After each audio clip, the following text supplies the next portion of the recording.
110b. 110b.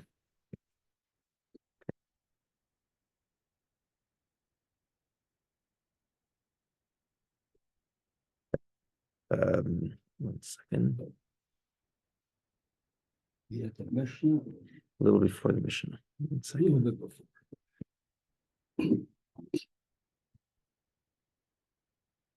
Okay, we're at Hanei Shalaman Damar. That's 5 lines into the Y lines.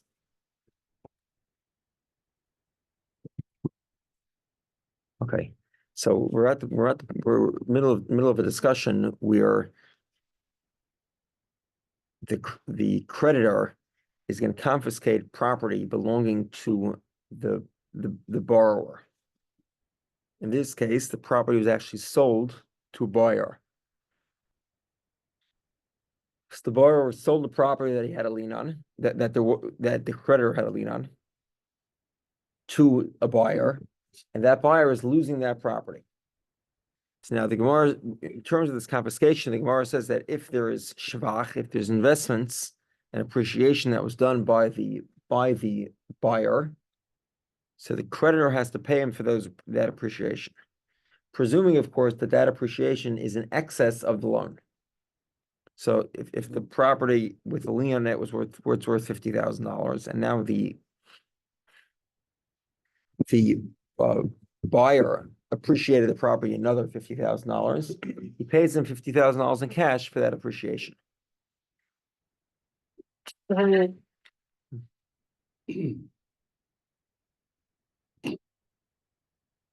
the Gemara says,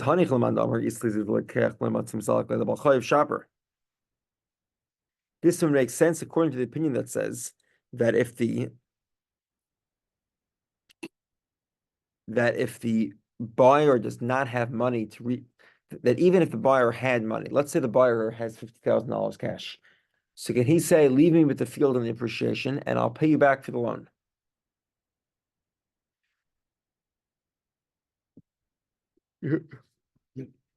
Just repeat that. Basically, the creditor is coming to confiscate the property of the buyer, right, who bought it from the borrower. Now, the borrower obviously has no money to pay. That's why his property is the lien on his property is what's taking the hits. Right. Question is, could the lender repay the creditor to avoid, not the lender, could the buyer repay the lender to avoid having his own field confiscated?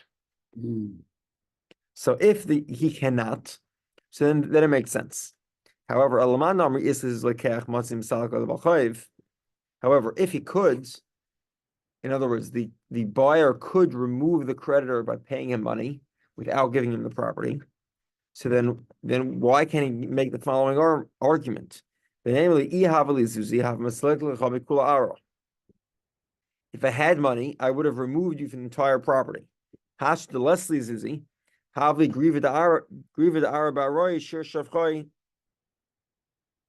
Just like I could have paid you cash and removed you from the property, I could pay you property as the cash. So you should give me the remainder of the shvach, of the appreciation, should be an actual property.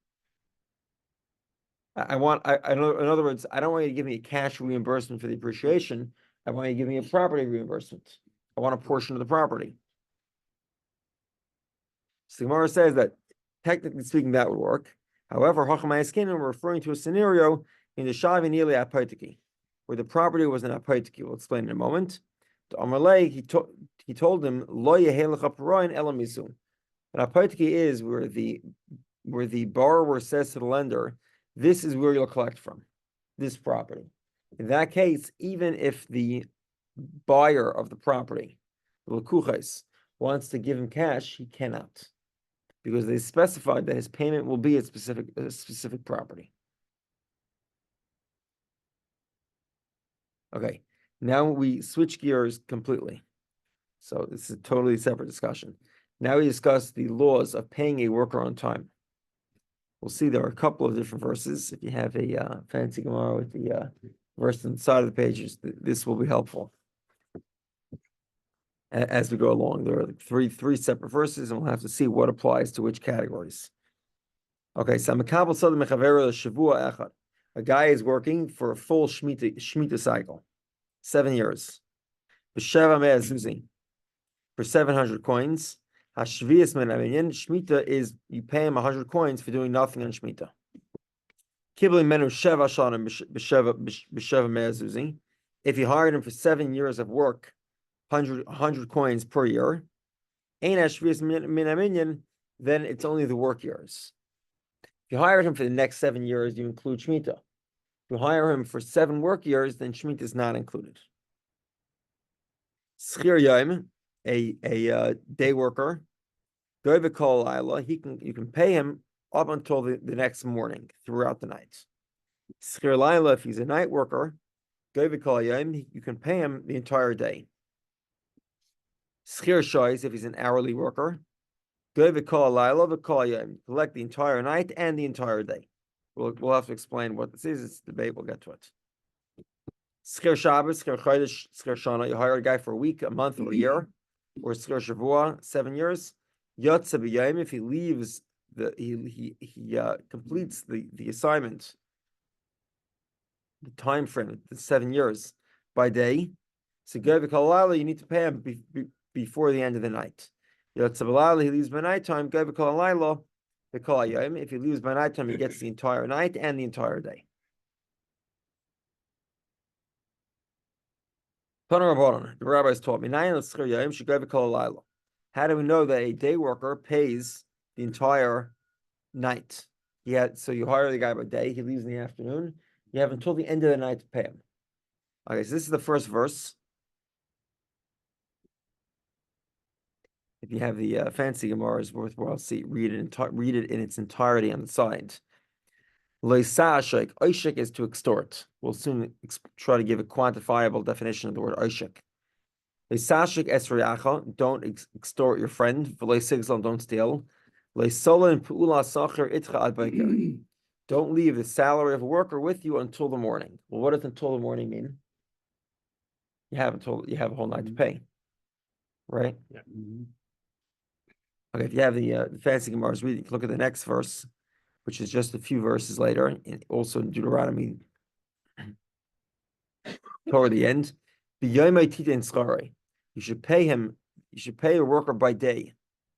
Okay, that obviously is going to be referring to a night worker, right? You have to pay him by day. And don't let the sun cross over you.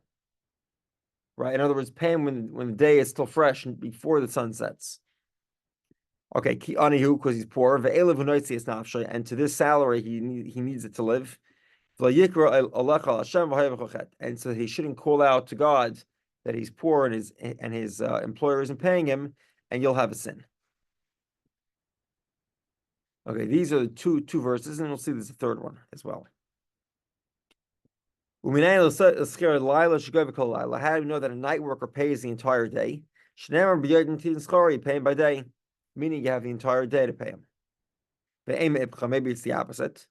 Gemara says the payment for work is only due at the end of the employment period. So you hire a guy for a month, then at the end of the month you owe him the money. And therefore, it must be that there's some time frame, some window of opportunity to pay him before it's too late. So if he leaves at the end of the day, obviously it's too late to pay him by day. But you give him the rest of the night, that you have the night to pay him.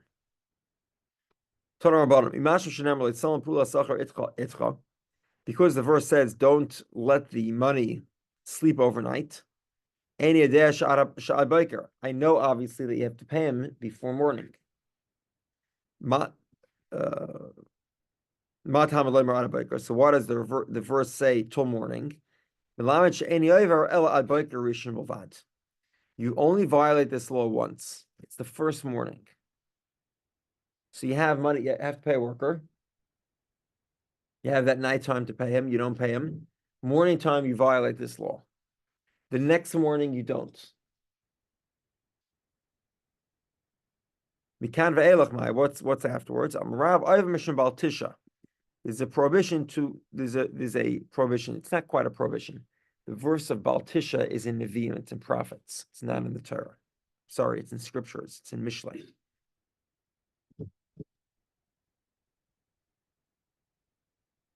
Yes, the verse says, "Al don't say to your friend, Lech v'shuv u'mochar etin v'yesh itach." Don't tell him come back tomorrow for payment when you have money to pay him today. You don't want to pay him. So the violation of this law would be not to pay him. Period. And every day you'd violate this scriptural injunction. Amar Yosef, Micro, where's the verse? I'll turn go and come back, and I'll give you tomorrow. You have money to pay him now. Toner Rabbanon, the rabbis taught a man says to his friend, go hire from your workers. Both of them do not violate the laws of Baltolin, of having their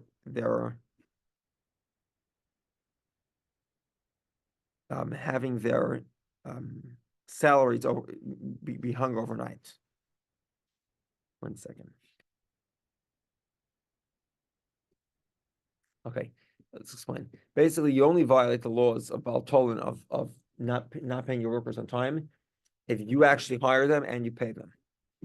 If you hire your friend to hire them, if your friend hires them, there's no injunction of Baltolin. Zelafish loiskaron, one because he didn't hire them. Zelafish ain't pu'ulasi etzlai. They don't work for him. As far as Hechidam, what's the scenario? Either Abraham Scharcham alai, Schari all of whom. So basically there is the foreman. The foreman now is going out and hiring his team.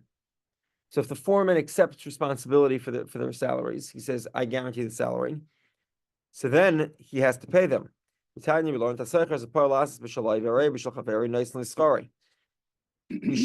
because let's say a guy hires a worker and he gives the worker poor instructions, and the worker goes and works in his friend's field. He still has to pay him. He's no different than a foreman that accepted responsibility. Right? You tell the foreman, go hire me a team.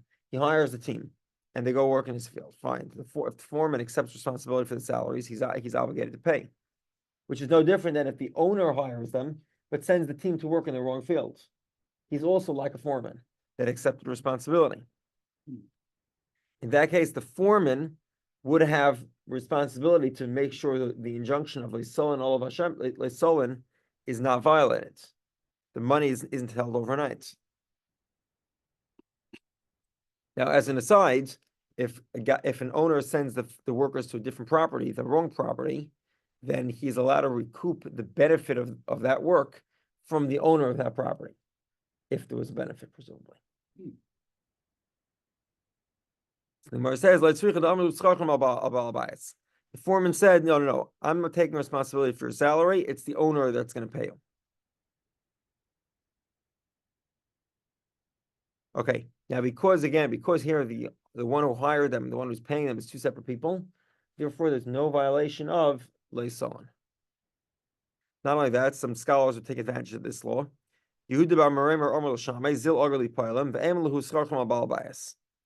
Yehudah bar Meremer would tell his assistant to go hire workers to act as the foreman, and to promise them that Yehudah bar Meremer would take care of their salary. By doing this, he avoids any potential issue of any potential violation of not paying his workers on time. Meremer Umar Zutra Agri Lahadadi. Meremer and Umar Zutra, they would serve as each other's foremen. They each would hire the other one's teams. Rabbi Ravuna says, the merchantmen, the market workers of Surah don't violate the laws of Baltolin. Why? Because made the idea that Yom the Shuka Smicha Mishabal Tisha Vadi over. 1 second.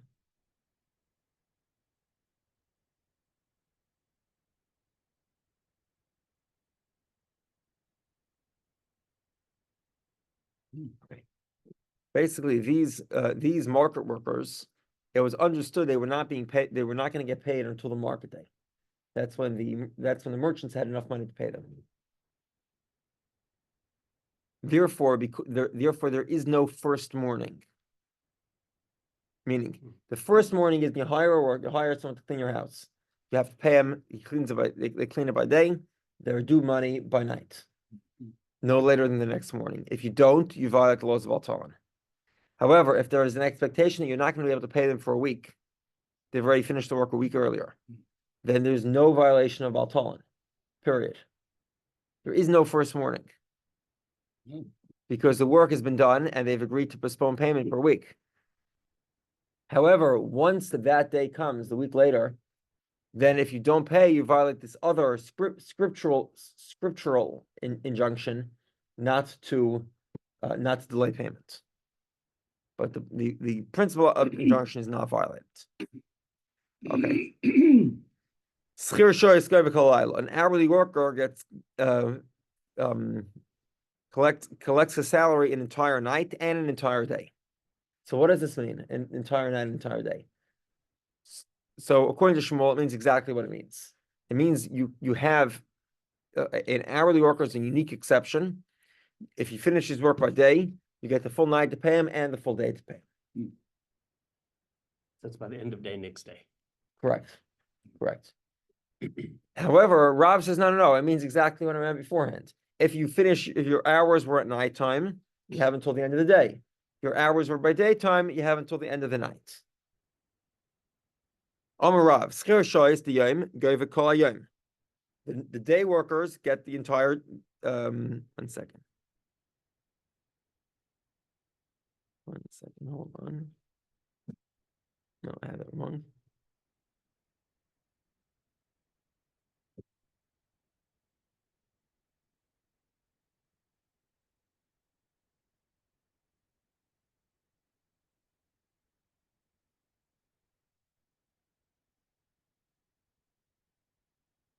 Okay, sorry.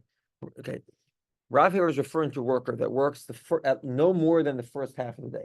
So this fellow has to be dismissed by midday, no later. So that's what he calls an hourly worker. So he says because the majority of the day has not passed, so then we put you in the appropriate verse for that time frame. Meaning, a typical day worker finishes his work in the evening, so you can't say that you have till the end of the day to pay him because there's no time at the end of the day. He finishes at the end of the day.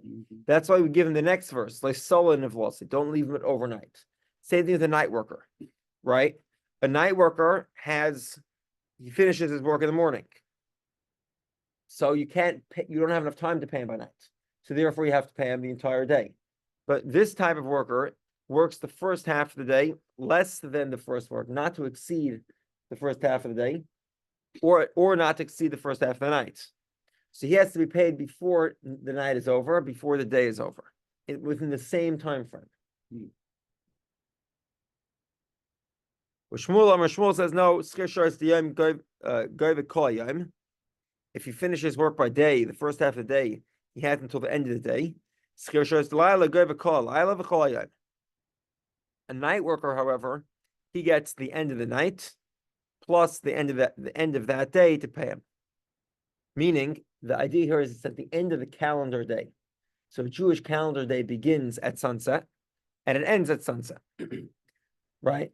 So if you started your work after sunset and you worked for a few hours, finish your work by 10 p.m., you have until the next calendar day, which would be sunset the next day. If, however, you're a morning worker, you finish your work before midday, so then you have the same calendar day, which is like six hours left. Okay, Tanan, we learned. The Mishnah says you collect all night and all day. Well, according to Shmuel, this makes sense. You worked a few hours at nighttime. You have calendar day, so you have the remainder of the night plus the next daylight period. So that makes sense. However, according to Rav, it's a question on Rav. Rav says no. Let's study Tani. It means this is to be read sideways. Meaning, if you're a day worker, if you worked the first half of the day or less, you collect that day. If you work the first half of the night, you collect that night. Tonight we learned you're a worker for a week, a month, or a 7-year cycle. Yaitse b'yom, go v'kol yom. You leave daytime, you collect the remainder of the day. Yaitse b'layla, go v'kol layla. You leave nighttime, you collect the remainder of the night. V'chol yom, and also the day that follows the night. Calendar day. Meaning, the guy was hired for 7 years. He leaves approximately sunset of the 7th year. So his salary is due by the end of that calendar day.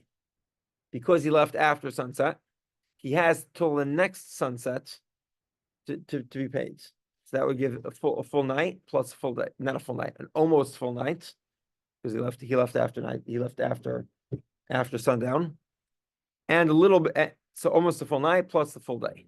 So it's a calendar day, right? If he leaves on Yud Aleph Tishrei, beginning of the evening, then he collects the entire night of Yud Aleph Tishrei plus the day of Yud Aleph Tishrei.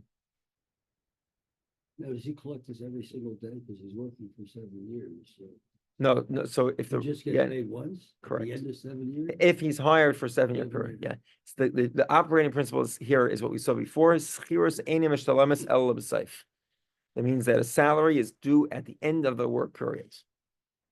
Now today, most people don't. It's a little different because most people aren't quite in this. A regular employee who's working on a W-2 is not in any of these categories, but a worker that works for the job is.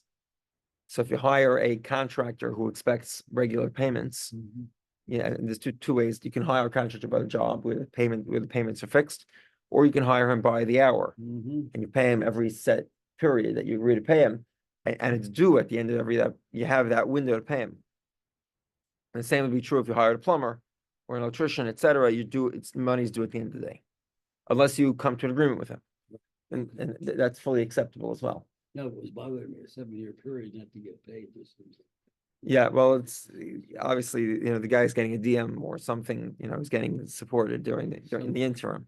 Yeah. By the way, who was a 7-year worker that didn't get paid? Rabbi Kiva. Famous story, Rabbi Kiva. He worked for 7 years. Rabbi Kiva. He worked for 7 years, and his master told him he has no money. Right? Yeah, he said, "Give me this, give me that." There was no money, no money for anything. So he left dejected. And then after the holiday, his master came back, and basically he got into a fight with his kid, and he gave all his assets to the temple, and he had no money to pay him. Whatever. Okay. Anyway, that's a side point. Rav. So Rav says Tanoihi. It's a machlekes Tanom. So we have a debate amongst the rabbis whether you have a calendar day or you have the remainder of the 12-hour period, provided that the 12-hour periods, provided that you finish your job before midday or midnight. And that before midday, midnight comes from Rashi. It's a machlekes Tanom. It's debate. Tanya, an hourly worker of day collects the remainder of the day.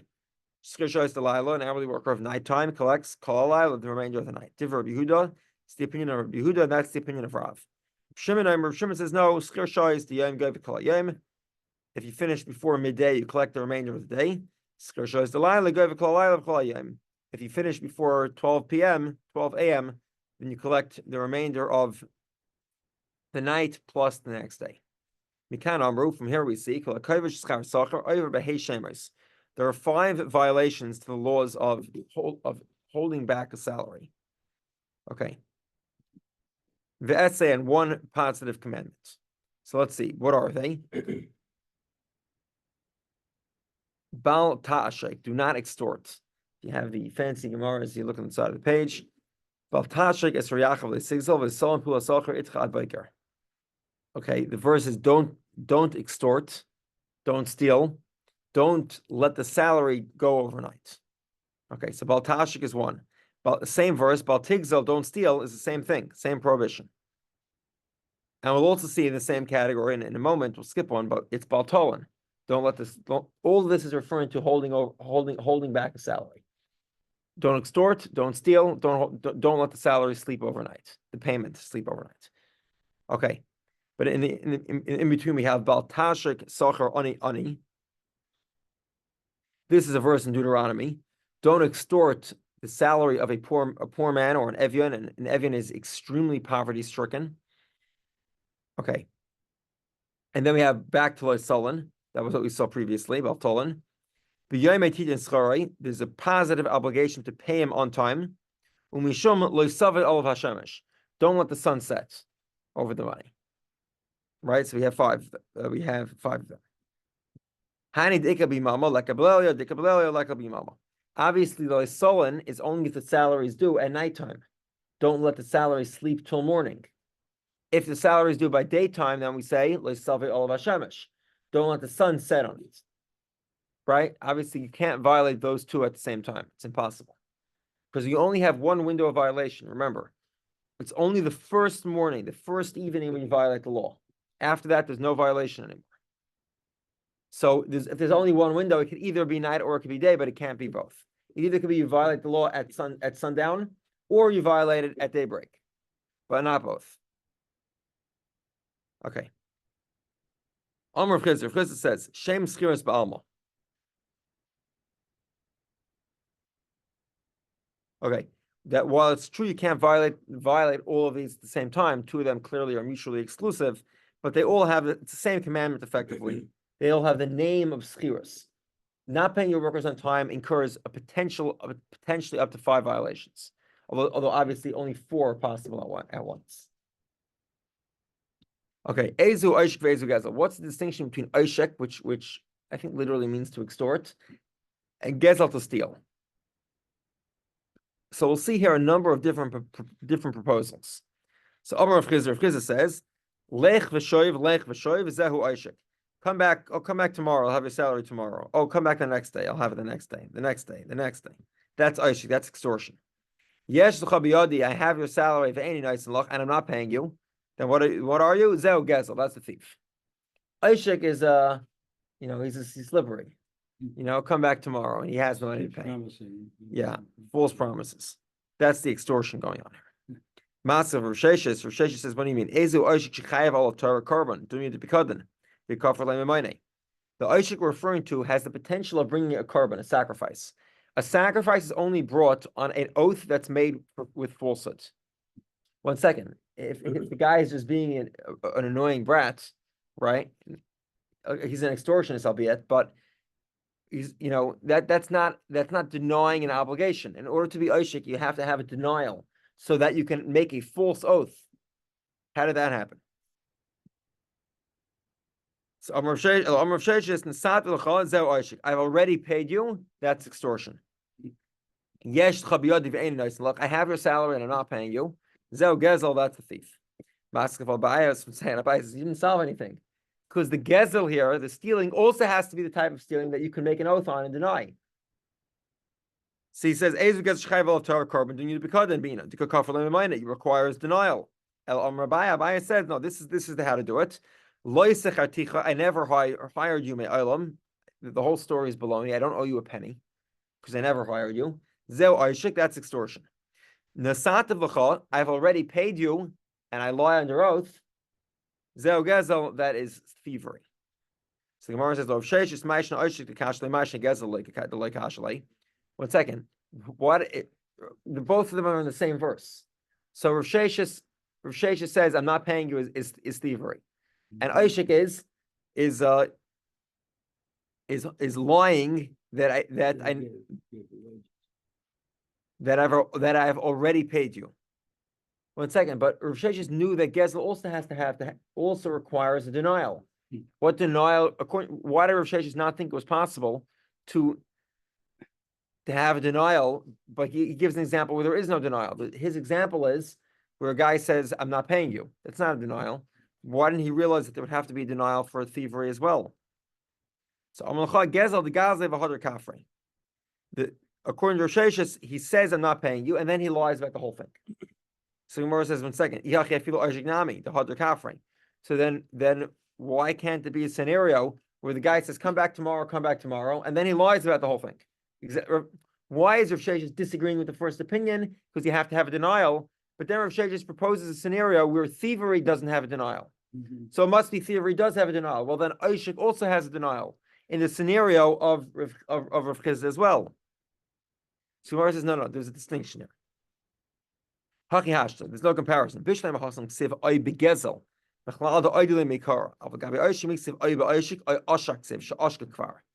Okay, meaning the thievery was he stole it and then he lied about it. But the Torah says that the extortion happens simultaneously. The lying happens at the moment of extortion. Well, if I tell you come back tomorrow, I didn't lie.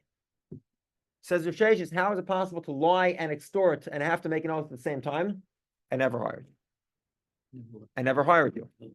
So I'm lying about it and extorting you at the same time that I'm making an oath. Rava says, you don't have to split here, it's the same thing. Okay? Why the Torah split it up? So you have two penalties. Okay, we'll begin the Mishnah. Okay, this Mishnah really is a little bit of it. So until now we saw the bones of, this is probably what you've all heard of. It's the law, you have to pay your workers on time. Right? And this first Mishnah was the bones of it. Now we'll sort of expand it a lot.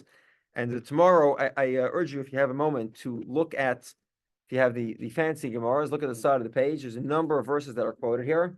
It's very important to see all of them because tomorrow we'll be playing with all the verses. So if you can remember them offhand, it'll be a lot easier. Says the Mishnah, Echad Sachar Adam ve'Echad Sachar Behemo. I'll try to post it. I'll try to post links to all of them earlier today, so you'll have time to review before tomorrow. Echad Sachar Adam ve'Echad Sachar Behemo. One guy hires a man, whether he hires a person or whether he rents an animal. Ve'Echad Sachar Kalim, or he rents vessels. Yesh b'mishum yomi titin schar, there's an obligation to pay on time. V'yesh b'mishum lo yisalam pula sachar itcha ad biker, there's obligation not to let the money sleep overnight. Amasai, when is this true? Bisman shtavu, when he asks for the money. When he asks for the money, lo tavu, he didn't ask for the money. Any overall of. You're not obligated to. You're not obligated to pay back. Any overall of. He gave the guy store credit to a local merchant. There's no violation of not paying your worker on time. Sachar bismanai nishma v'noitel. At the end of the work period, the worker is believed to say he was or wasn't paid if he makes an oath. Over his manai, however, a week later he says he wasn't paid. He does not. We do not trust him with an oath. We say that the owner is believed, not the worker. However, let's say there were witnesses that say that he requested the salary immediately. Then he could make an oath later on that he never actually got the payments. Ger Toshav is a non-Jew. He follows, he eats non-kosher meat, but he doesn't worship idols, and he accepts 7 basic commandments to live amongst the Jews. Basically, not to worship idols, follow the laws, etc. Okay, so the law of paying him on time is in effect. So interestingly enough, it's an obligation to pay him on time, but but the negative commandment, don't let his salary sleep overnight, is not in effect. Why is that not in effect? That's what we will see tomorrow. A lot of footnotes to refer to the different passages. Okay, let me see. Maybe I'll just send you the footnotes.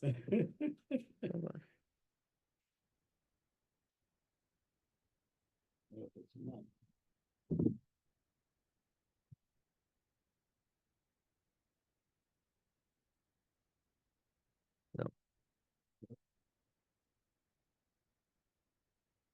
There we go. Next page, footnote 5. Which footnote? Footnote 5 on 111b. Yeah. Has them all right now for you. Oh, I'll post it. Thank you.